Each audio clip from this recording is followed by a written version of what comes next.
Matthew goes on, and he says that Jesus is the pure prophet. So the prophet speaks on behalf of God to the people. And so that's what Jesus is doing throughout his ministry. That's why the Pharisees are trying to kill him. That's why the Herodians wanted him dead. That's why the Sadducees wanted him dead. Right? The religious political leaders there in Judaism at the time, the Pharisees, Sadducees, and Herodians, they all viewed Jesus as a threat because he's claiming to be the Messiah, the King of the Jews. And so he came speaking on behalf of God to those various authorities in Judaism at the time, and they did not want to hear it. You know, Jesus' birth is similar to Moses' birth. So Jesus is the prophet that Moses spoke of. Moses talks about there's going to be a greater prophet that you need to listen to after me. And Jesus is that prophet. And Matthew picks this up and shows how, do you remember whenever Moses was born, the reason why he had to be hidden? Because Pharaoh wanted to kill, right, all those sons of Israel because they were too numerous. Well, what happens when Jesus is born? What does Herod do? What does he try to do? He tries to kill all those Jewish boys as well. Joseph and Mary leave, right? And Jesus is spared. So it's similar to Moses' birth. Jesus' birth is similar to Moses' in that way. He is that prophet. And then Jesus' temptation in the wilderness is similar to Israel's. Israel was tested by God in the wilderness. Y'all see this, right? So how long was Israel in the wilderness? 40 years. How long was Jesus fasting in the wilderness? 40 days. Right? That's not accidental. This is all to show that Jesus is the true Israel. That Israel, that whole generation died, that refused to go into the promised land except two people, Joshua and Caleb. They died because of their disobedience. Well, Jesus, tempted in the wilderness, did not fail when Israel did. And so you run to Jesus, who is the true Israel. Doesn't mean that God is done with the nation, but it does mean that Jesus is the true Israel, the head of the church. He is the true Son of God. And we run to Him alone for salvation.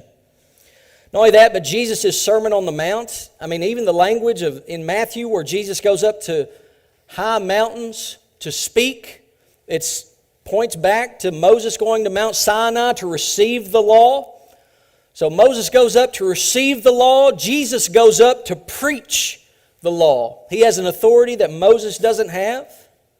He speaks on behalf of God, right? He speaks what God says because he is there to do his Father's will.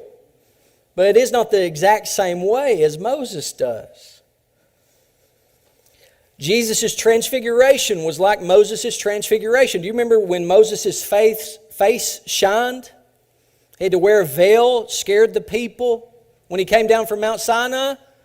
You remember when Jesus went up to the mountain and was transfigured before Peter, James, and John? His face shined. They were terrified, scared him to death.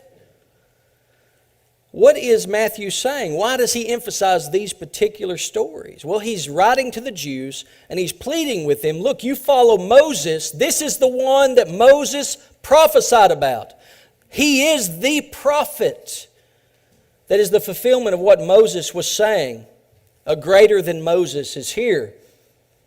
Whenever Jesus was transfigured, the Bible says that a cloud descended and covered the mountain. After 6 days, a cloud covered the mountain for 6 days on Mount Sinai and on the mountain when Jesus was transfigured. 3 people went up with Jesus to the mountain when he was transfigured, Peter, James, and John. With Moses, it was Aaron, Nadab, and Abihu. Yahweh spoke from the cloud in Mount Sinai and when Jesus was transfigured. He spoke in both instances.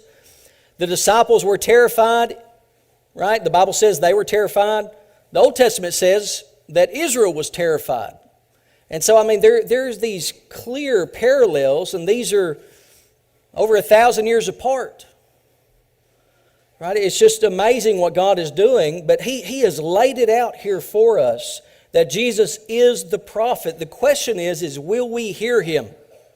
Will we hear Jesus, who speaks on behalf of God? He is the prophet. When Jesus was going into Jerusalem in Matthew 21, the whole city was stirred up, and they said, "Who is this?" And the crowd said this, "This is the prophet Jesus from Nazareth of Galilee."